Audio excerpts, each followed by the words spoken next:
Hi, folks. Welcome to Sunday's edition of the iWrite Radio podcast and Videocast. I've got Phil Attridge with us today. Hi. And Stuart Lockhead. Hello. And Jimmy Hutton. All right. I'm Norrie Stewart. We're going to talk about the politics TV programs today. Never. Politics. And Andrew Marr. We're also going to cover, God, what are we all going to cover? There's plenty. Iain MacWhirter in the Herald. The SNP have a conference to discuss everything but Plan B. What else was there, Stuart? I'm forgetting here. There's that much. Well, I want to talk about Gordon Dangerfield. Gordon Dangerfield, Peter A. Bell has done a piece and is having a spat at the moment on Twitter. Let's start with Marr. Sturgeon was on Marr today, and I'm just going to say it. I've been warned off saying it, but she was looking quite tired. Although, as you said, Jimmy, nearly every government leader in the world is looking ragged at the edges. Yeah, aye, no wonder. Even the bold Jacinda will be twiddling her thumbs and a bit of concern today because there's a new case in New Zealand. Yeah, quite a big, well, for New Zealand, quite a big outbreak.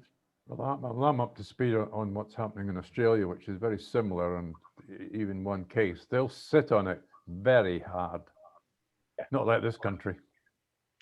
So we had Matt Hancock on as well. What did you think? Did you think he had a good show today? I thought he did quite well. I thought Marr let him off the hook. Right at the beginning of the interview, Marr asked him about the death toll, and kind of it just hung, and then let him go on to say how much better than France England was with the vaccine spread. He can't answer that, can he? Because he'll have to say that we've got the worst. We have the worst record in the world. I think it's more about some pressure has to be put on them about that. Yeah, and it's. I mean, if it's legitimate to say Scotland's doing worse than England with the vaccines uptake, why is it not legitimate to say Scotland's doing better than England with the percentage of deaths? And when France was brought in, as a comparison by Hancock, Marr should have been able to say, well, look in France, Germany, Netherlands, all our close countries, they've all got heavy curfews. They're moving to make people wear stronger, higher grade masks. There are a whole kind of measures. Why aren't you considering these? Could have been the question.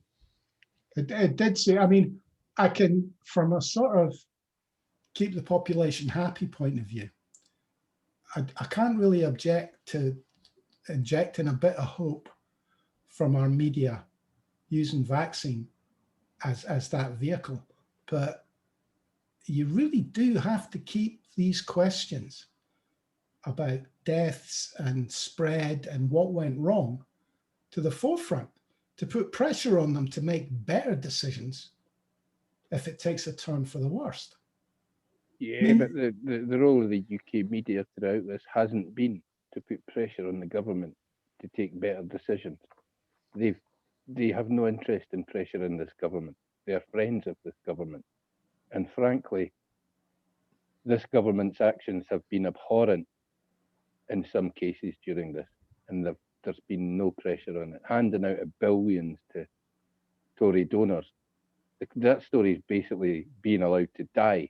It's been kept alive by activists on social media and minor media groups like the Ferret and the Canary and that. The major media didn't want to touch it. And look what they've just put in charge of the BBC. Mega Exactly. Tory.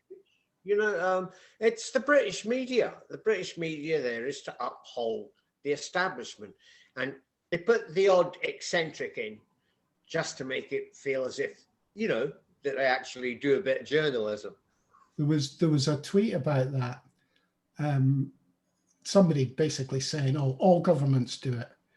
And it might have been Pete Wishart that answered. I can't remember, but whoever, an SNP guy, answered it and basically said, "Okay, give me instances of where Sturgeon has put SNP supporting people into positions like that," which is head of Quangos, basically. And of course, there was a big silence. They must have done it, but I can't actually offhand think of a situation. Well, she can't put SNP folk into media positions, for example, because we don't have a media. No, but I mean, even the Quango thing. The heads of Quangos, no, they've tried to run a meritocracy, and frankly, that was a poor decision. They should have ripped apart the health board structure years ago. When Nicola was health minister, she knew that the health board structure was failing, and they've done nothing about it. There are people in positions, for example, at Greater Glasgow and Lothian that should long be retired because their careers have been a litany of failure. Right, okay. And of course, there is one high... Just take a look at the two hospitals, mate. The sick kids and the Queen Elizabeth, that should have been done far more professionally. And the fact that the health boards were allowed to mess that up quite so badly, at the end of the day, comes back to the SNP government. I've been going to the sick kids for treatment since February. Aye. But you shouldn't be there. There should be kids there. Well, it's been open. Aye, but no for kids. It's open for some kids, but not all of them. The sick kids at the Meadows is still being used, and the A&E for sick children is still at the Meadows, which frankly is ludicrous. I don't know. I'm not sure if there's going to be an A&E there. I wouldn't have thought so, mate. I would have thought that at that point they would just take them to the Royal. It's much closer, isn't it? I mean, it's just across the road. Well, I mean, there is one high-profile organisation, Rape Crisis Scotland, which seems to be, because of its funding, following whatever the SNP government say. I'm not sure you can say that. In what way? That's a bit of a broad statement. Well, they're supportive of the GRA policy. And they're also, no, let's be clear. They are, since Alex Salmond was acquitted, they have run a campaign to rubbish the decision of the jury and the judge. They have never accepted that, and they have constantly released statements alluding to Alex Salmond's misbehaviour without in any way backing that up. That's funny that the majority of the jury were women. So, funny enough, yeah, rubbish the women. That's... Aye, well, as I say, mate, Sandy Brindley, who's, I believe she's the chief executive, she has an agenda, and her agenda very much matches her friend, Miss Lloyd, who runs Nicola Sturgeon's office. Perhaps I should leave it there. Well, unless you can show us proof, maybe best to.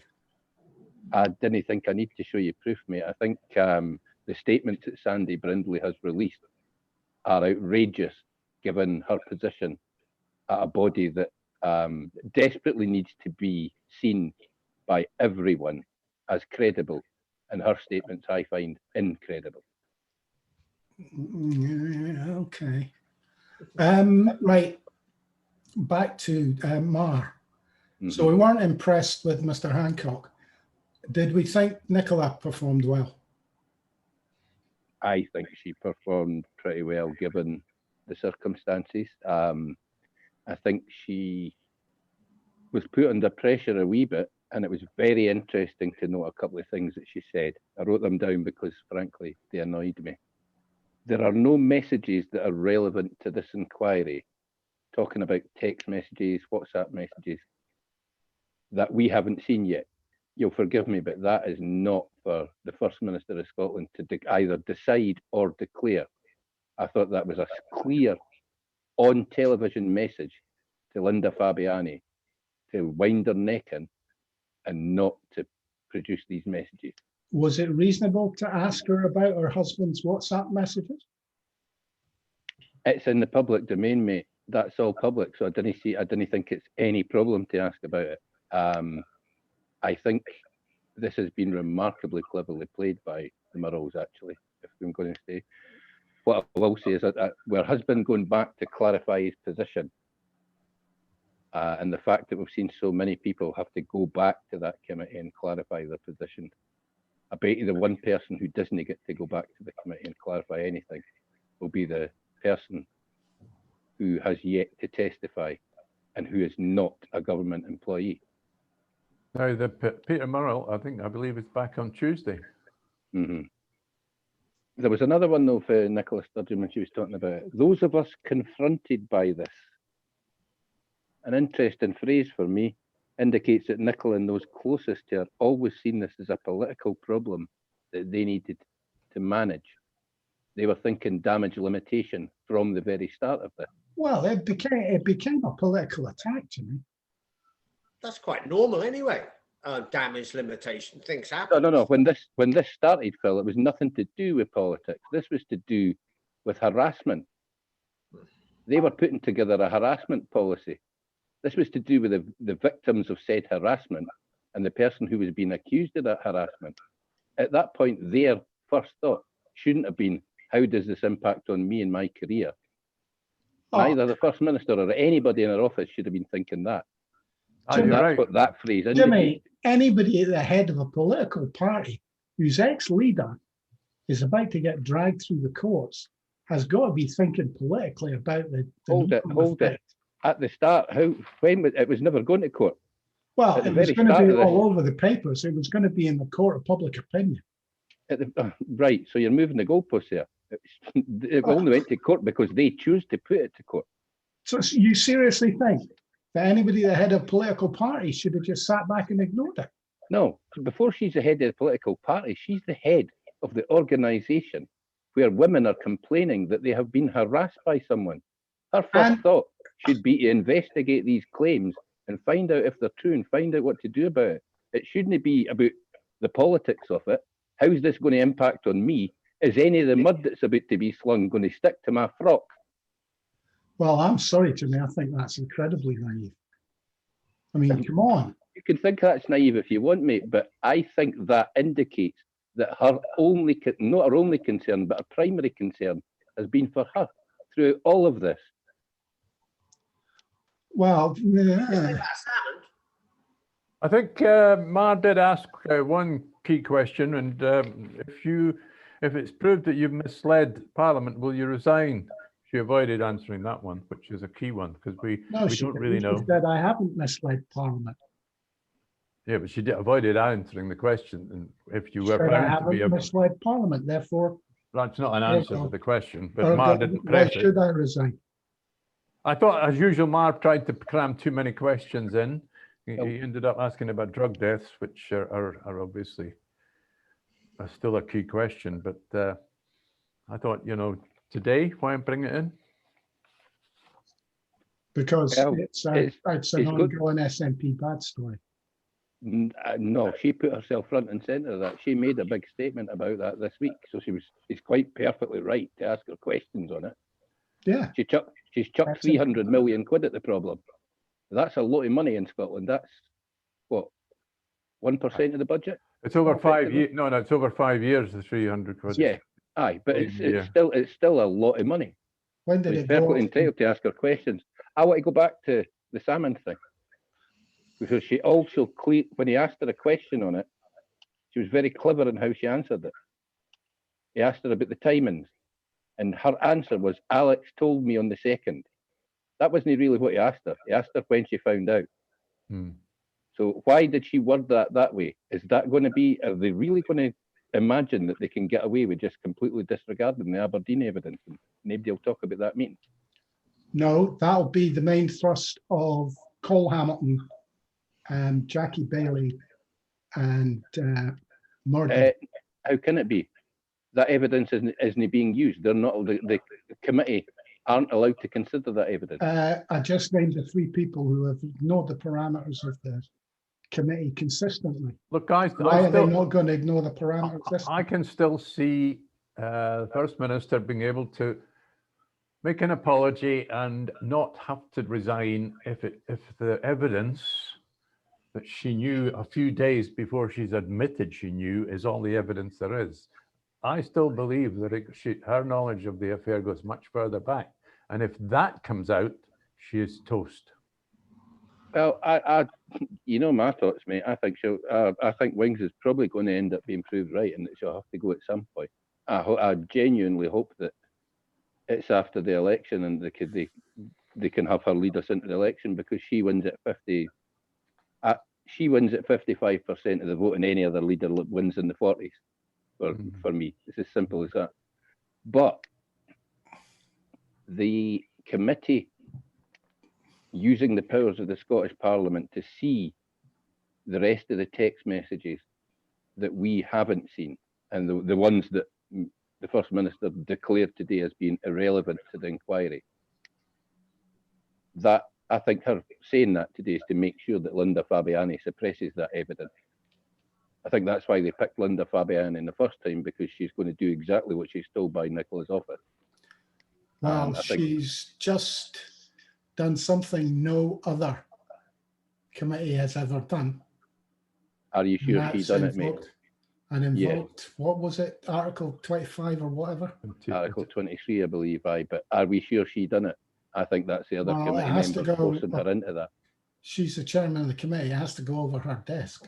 Yeah, it does, mate. But I think that the meeting on Friday of the committee was unscheduled, and I think that the other members of the committee have forced her into that action, because end of the day, I can't remember the full makeup of the committee, but there are enough big beasts on that committee, the likes of Andy Whiteman and Jackie Bailey, and that, to insist that Fabiani at least let them see the evidence. I think I actually saw something over the weekend that the Crown Office were still going to say no. They have their excuses ready. Yeah, well, if the Crown Office do, you're talking about a right constitutional stooshy at that point. The Crown Office, the head of the Crown Office is appointed by the Parliament through the First Minister. The Parliament making a request to him isn't really a request at that point. It's an instruction. If he wants to. Well, that's the problem, Jimmy, because there is a cut-off between the Crown Office and the politics. Yeah. And he also abstentiated himself at one point. I can't remember when. Well, just the Martin Keating's legality trial. Did you read the report about that? Well, can we Lord Advocate was there. I can't even describe how contorted it was. Right. Well, can we finish the first point? No, that is the point. Well, no, it isn't, because he abstentiated himself from part of it. The problem we've got in Scotland is he's riding two horses. And that was Salmond that created that position. Obviously looking to have a little bit more control over the Crown Office than he really should have. So we have to decide, after all this bullshit's over, how to differentiate completely. Yeah, but the problem prior to that, mate, is that the Crown Office was controlled from London. Yeah, and so we have to find a way to make the Scottish Crown Office effectively independent of London, because they'll do exactly what you and Stuart are accusing the Scottish government of doing, which is manipulating the head of the Crown Office. So are we still trusting in the independence of the judges in Scotland then? Yes. Oh, we have to. I think we've seen the independence of judges in Scotland. I'm pretty sure that we can be confident. Well, seeing we're on the subject of the Crown Office, should we discuss Mr. MacWhirter's piece in the Herald today, which is a considerable piece, I would say, a weighty piece, and it certainly asks questions of the Crown Office, amongst others. I think the Crown Office really, I think we've discussed this before, the kind of money that's been splurted up the law by the malicious prosecutions in the Rangers case. James Wolfe shouldn't have a job. That level of, I mean, it's 20 million just in compensation. God only knows what it cost to to run the case, I would imagine that runs into the millions of pounds as well. Oh, it's far from over. The headline on its own, like a fish, Scotland's Crown Office is rotting from the head down. And the money stolen from Wings Over Scotland. And the money, according to my reading of the way it's written, is 58 million, is what Iain MacWhirter suggests that the eye-watering sum in damages at the moment. That's what I said the other day. I think it's standing about 60 million. Well, I mean, I don't understand why he's still there. I think had I been in his position, I would have resigned. Yeah, but there's also the point. Iain MacWhirter, he focuses on the decision that it was a malicious prosecution. Yeah, malicious. A man with that power and makes a malicious prosecution, and all he gets away with just an apology. Well, as I say, I don't know why he's still there. There's a great deal being said. There's a great deal being unsaid about. MacWhirter hints at it about the law and quite how many senior lawyers in Scotland are great fans and great friends of the Queen's 11 from Govan. Frankly, I think that's why the whole malicious prosecution was taken on in the first place. They wanted some revenge for the people that had put Rangers into administration, which is ridiculous, but it's not out with the realms of possibility that it's actually true. It's totally mad if it is true. Oh, I know why. It'd be even madder if it was. I mean, totally he moves on to link, MacWhirter goes on to link it with, he says here, there are disturbing parallels between the pursuit of Clark and Whitehouse. These are the people that were maliciously charged with something to do with the Rangers liquidation. And anyway, the parallels and the reckless behaviour of the Scottish government in pursuing the former First Minister through the courts. Now, I'm surprised Iain MacWhirter's gone that far, to be honest. It's certainly a bold statement. I'm not surprised at the linkage. I think as more and more comes out, Norrie, you called it an awful long time ago about the amateurism of the thing to get Alex Salmond. There are some weird decisions all the way along the path of that, you know, when they were putting the policy together and such. And it does look like they panicked. It looks like they panicked when they got a butcher's hook at his legal advice for the judicial review that he won. It looks like panic set in, and they used or they pressured the Crown Office to try and to lay charges before the end of the judicial review, because if charges had been laid, the judicial review would automatically have halted. That's what it looks like, but hey, I'm just a daft taxi driver. I think you're talking about the pressure going on the wrong people. I think the witnesses were pressured. The alphabet women, I think that's where the pressure went on. I think it was so amateur that it would have been difficult for Police Scotland not to go ahead with something with 13 women coming forward.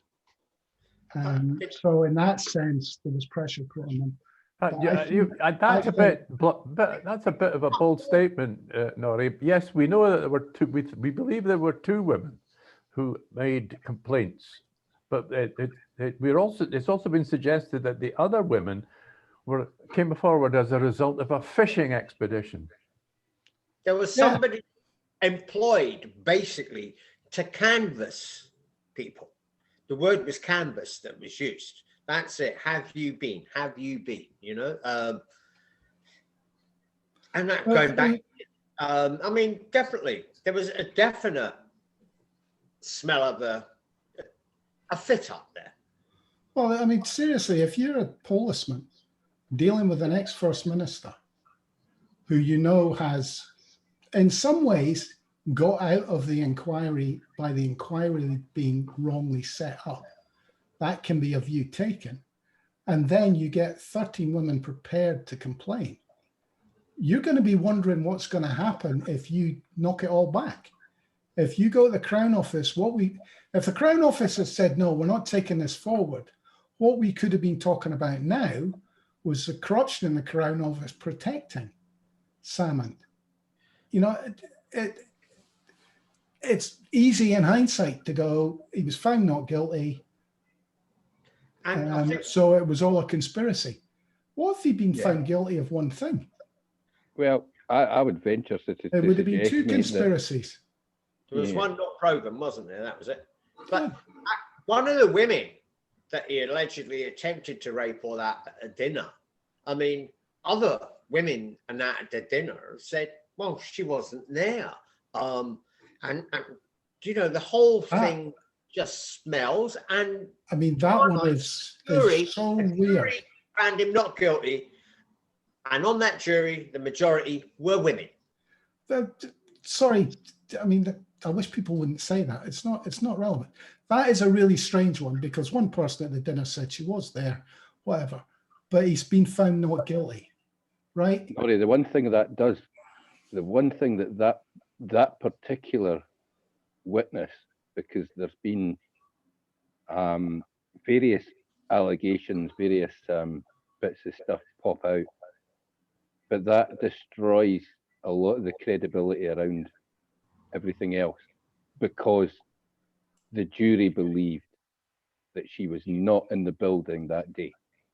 Yeah, I mean, it wasn't just he said, she said at that point. She also said that she'd phoned Tasmina Ahmed Sheikh the next again day, and that was found to be abject lies because Tasmina was in London dealing with the death of her father.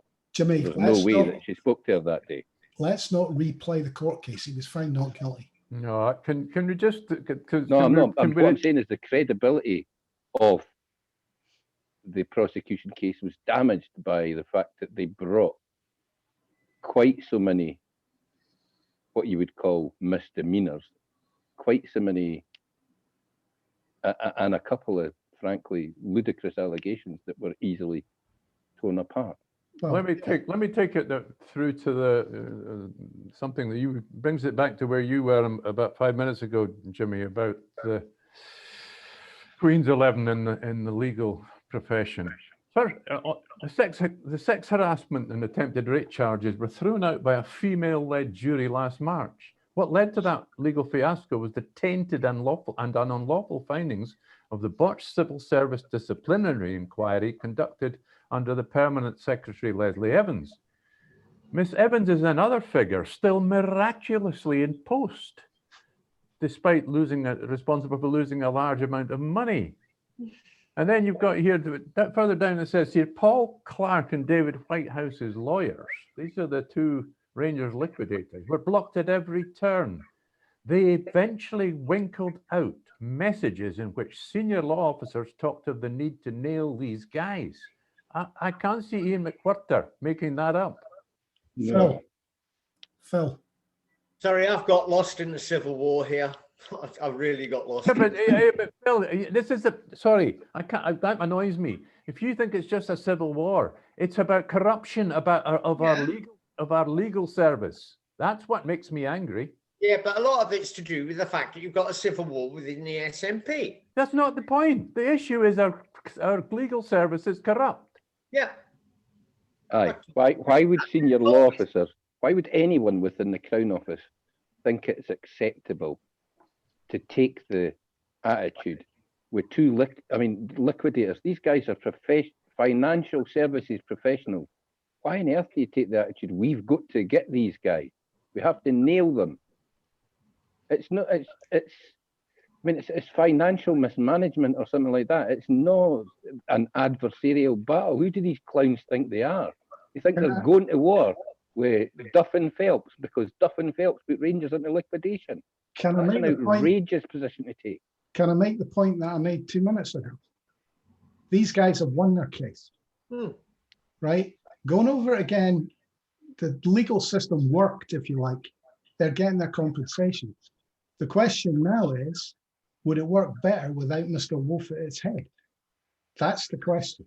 Well, it may not be the personality. It may be the functionality that you referred to earlier It on. could be the culture within the Crown Office Well, that the is culture wrong. within, but yeah, you could be right too. But also having the Lord Advocate as a member of the cabinet and the head of the prosecution service was a big mistake. You and I. We're not going to suggest the cabinet ask the Lord Advocate to give the Rangers liquidators a kicking, are we?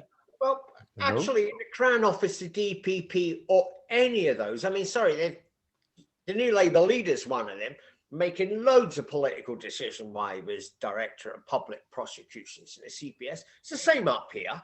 It's the same punters involved. Yeah, they might, this little, we have a legal system. Well, you can continue, a nice independent legal system. Well, sorry, you can continue to fool yourself if you want. The legal system north and south of the border, and not just here, in other countries, is totally politics. Can we move on? Can we move the on? separation of the state and the law is a difficult one wherever you No, look we at it. can't. Why do you think Shakespeare wanted to kill all the lawyers? Right, I'm going to show you a clip, guys. Okay. Whether you like it or not.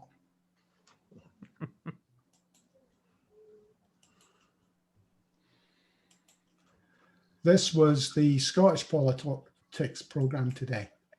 Aston Villa, Dewsbury Hall with some space in midfield to send the No, ball. it's no. That's what we've been talking about, football. Sorry, you're not going to see it, guys. Bloody iPlayer. Oh, Just well. jump forward. It was a clip of an expert being interviewed on the Scottish politics programme today about what happened when the Scottish government when the Scottish population had nearly got rid of COVID in the summer. Yeah. And the question asked was, what happened? What was the cock up? Where did we go wrong? Where did the government go wrong? The expert said, oh, well, the COVID, we can now tell you, was imported from England into Scotland. So the next question was, oh, Scottish people went on holiday to England and imported it, did they? And the expert said, well, yeah, and English people came to Scotland and imported it as well. At which point, the obvious question was going to be, why didn't they shut the Scotland-England border? But no, the question asked was, as an island, should Britain close its borders? Yeah. That's BBC doing their absolute utmost not to ask the question the Scottish people wanted asked. Well, British Bullshit Corporation, what else would you expect? Well, it was. I was actually sitting watching it, and my mouth dropped open.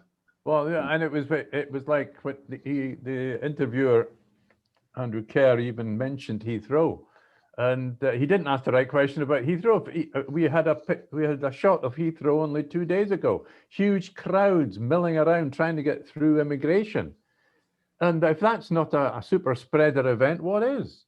Well, they let 18 million people into the UK before they decided, maybe some of these people are bringing it in. They're still bringing it in. A year ago. They're still bringing it They're in. still coming them in, yeah. So, do we think we should stop anybody Well, the point leaving is, or coming to the UK? We are an island. We live on an island, and someone compared all the island countries, big island countries, last week in a chart, and we are way ahead of the death rates in every other island country. Yeah, but let's be fair. We're a hub for transport in a way that none of those other places are. You know, I mean, there's no use comparing us with New Zealand and Australia. Well, They've got people going in and out. We've got people travelling through constantly. Yeah, but this comes back to Heathrow. And do you remember only a couple of years ago, Heathrow was brought to a standstill by somebody flying a drone nearby? Yeah. Now, and at the time we discovered that the reason Heathrow is makes so much money is it runs at 95% efficiency. In other words, you fly a drone nearby and it shuts down. Is Schiphol not a bigger hub?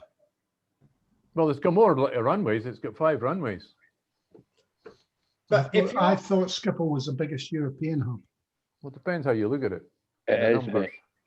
But the original thing Schiphol's also far more secure than Heathrow, though. people coming into this country, not passing through. I get off at Heathrow, get on another plane, coming into the country. And umpteen people came in and they let them go away.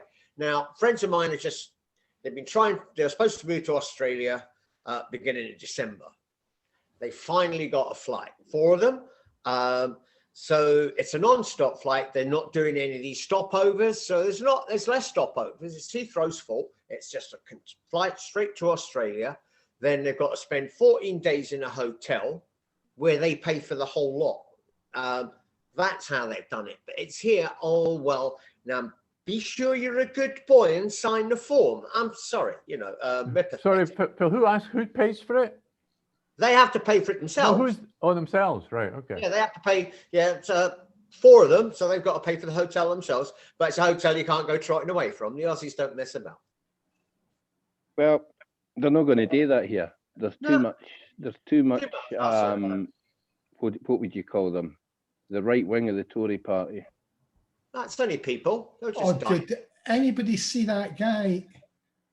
His excuse for not paying everybody to lock down, that somebody mentioned a universal £500 payment to cover your lockdown expenses, and his excuse was that some people would rip the system.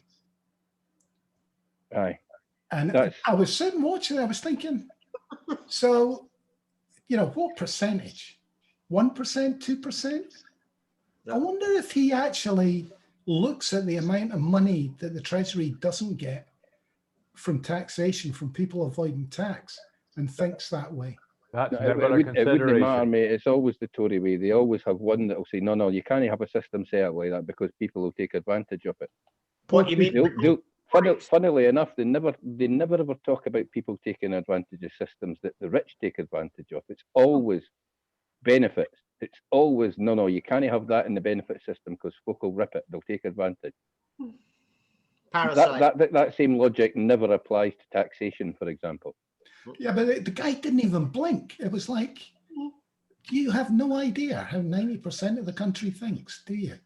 No, but these folk didn't, mate. They're the same kind of people that would come out and tell you, no, absolutely not. You cannot possibly hand poor people £100 to look after their children and feed them because they'd spend it on fags and lottery tickets. They don't care. It's not a matter of they don't have an idea. They couldn't give a monkey. So the sort of people, well, there was a brilliant post there the other way that described Priti Patel, who's a pretty good icon, who's the sort of person that would unplug your life support machine to charge up her phone. That's a Tory. Yeah, I'd agree with that. I think what we'll do, because we're kind of running out of time, guys, is just do a quick round robin. Stuart, I'm looking at a headline here, just published by Angus Brendan McNeil. Use election ballot boxes. A referendum is not guaranteed. We've not touched on the fact that the Scottish government made a U-turn in the last couple of days and have to come out with the suggestion that they'll have a wildcat referendum, which is a change of policy, apparently. But I hate the term wildcat referendum. I agree with you. I'm just trying to sum up in a few words. I much prefer the illegal referendum term. Do you? I've got a story that nobody else has probably picked up on. The Loyalist terrorists in Northern Ireland have surfaced. We've got the UVF, the UDA, and the Red Hand Commando.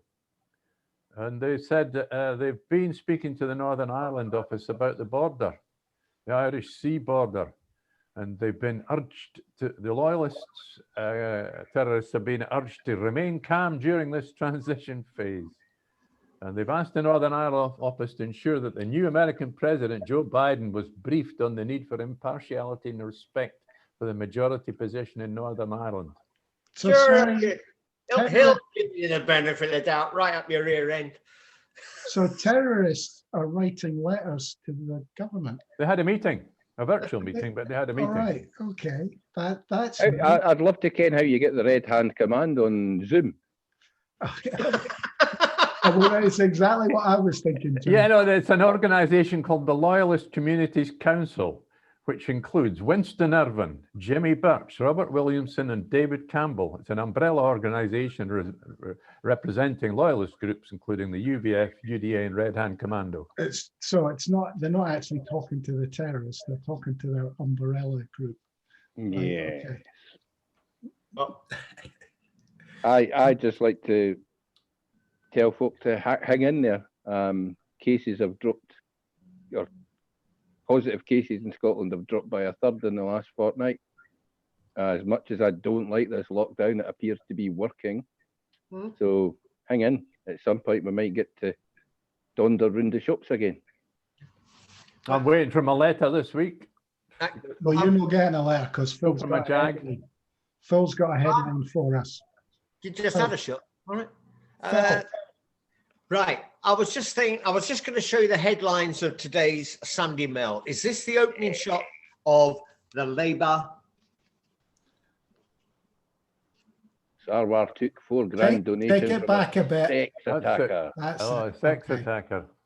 There's a pedo sponsoring Sarwar, is there? Yeah. Nah, mate. It's like it says. Okay, Sarwar- you can put it down now, Phil.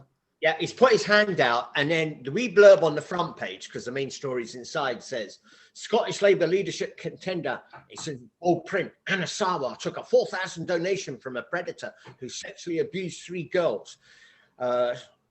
Shane businessman Ali Najafian helped fund the MSP's campaign to become the party deputy. That's the important bit.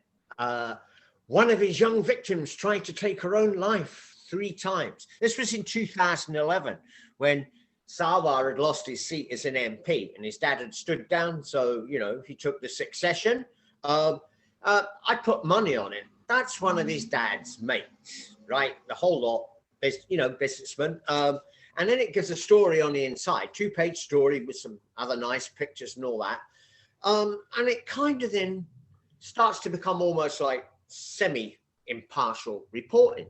But it's the front page, and that's what people see when they go past a newsstand. So, but this paper, as far as I know, supports Leonard, right? Yeah. I mean, I don't support Sarwar. Just as a wee advert, I'll be voting for Monica Leonard. Why? Monica Leonard. Because he'll have to stop his direct debit if Sarwar gets it. But that's 4,010 Yeah, years. but Monica Lennon's basically Anna Sarwar in a frock. They're both right-wing. They're both right-wing neoliberal Labour politicians taking over Monica, the Scottish Labour Party. Why would you vote for either of them? no, Monica's absolutely not New Labour or anything else, and she believes the Scottish people have a democratic right to a referendum on independence. Oh my God, she's pulled the wool right over your eyes, mate. That would be a good idea. Do you think, Phil, if Monica Lennon was to win, she would have that fight with Starmer about the referendum? Should be interesting, yeah. Hmm. Extend the stormtroopers up though. You can hear the crunch. You can hear the crunch of their Gucci boots all the way up. I noticed she's got support from 2 or 3 CLPs. Yeah. Which is a good sign. We're going to join you in an open civil war pretty soon. So. Well, the beautiful thing is, mate, when it get covered, then nobody will give a monkeys at Scottish Labour. Because it's irrelevant. Yeah, I know. Well, it is irrelevant when you look at the numbers. I mean, sorry, second's bad, but third? I saw that Sunday Mail piece as something different, mate. I saw that as, Ken what? Take out the trash. This is in our background. We might as well get the story out there before somebody else does, because the entire piece is kind of pro-Sarwar for me. It's making out, oh, this is a long time ago. He knew nothing about it. He didn't know anything about the guy's past. Ken what? If that's the case, hand the boy back his $4,000 and never, ever speak to him again. I think the front page was to get you to go, oh, and put your hand in your pocket and buy it. Then disappointed when you read it. Yeah. Oh well, that's journalists for you. That's the mainstream media, is it not? Not sorry, of course, mainstream. You'll forgive me, Phil, but the guy with that track record, he's also given $4,000, and I know $4,000 is not necessarily a lot of money, but he's given $4,000 to the Scottish Labour Party. They should be handing him that money back as well and say, by the way, you beastie bastard, piss off and never show your face anywhere near us again. But then they just shafted Richard Leonard so they can get money off more millionaires. I wonder who they are. I mean, really, I mean, they don't need a shovel to dig their grave. They've got a JCB, you know. Sad, very sad. They'll come back, though, when Scotland's independent. Believe me. Believe me. Right. Okay. We're getting near the end of the program. Anything particular to finish with? I've got another thing, the Financial Times. And it's actually the possibility of the UK getting a free trade deal with America. Zilch. They've already been told that we are doing no free trade deals with anybody till we sorted out America, etc., etc. And also what was thrown up was Obama before he left. There'll be no trade deal if you leave Brexit. And it'll be Europe and everywhere else. And of course, there will be that wee contingent of 40 million Americans that regard themselves as Irish Americans. So going to be interested, you know, and I'm sorry, I'm living on the island, but I don't know why I'm smiling when I'm watching them get into them with their steel toe cap boots. Looking forward to it. Jimmy? Superb amount of beautiful Scottish shellfish available around the country right now because they can't send it anywhere else. So if you want to do something nice for your fellow Scots this week, get out and buy yourself a couple of lobster, a few longustine and some scallops and get it down your neck. I saw the lorry arrive, the real McKay lorry parked up out at the back of Welsh's fishmongers in New Haven Harbour the other day, and they were unloading. And I was thinking exactly what turned out. I was thinking the prices special delivery. Not bad, actually. They had all these wonderful scallops. I'm looking at the scallops and thinking I want to find a nice chorizo to go with it to cook it. You know, beauty. Scallops, black pudding, and chorizo, mate. That's I'm starving now. Can we finish the program? Right, okay. Spanish morcilla, not black pudding. Okay, we'll call it a day at that, guys. Thank you, Phil, Stuart, Jimmy. Video. I'm Norrie. Thanks for listening, folks. And we'll catch you on Monday, where I would imagine we'll talk about whether the Plan B was a figment of everybody's imagination at the SNP conference. Yes, we'll have a report, I'm sure. Cheers for now.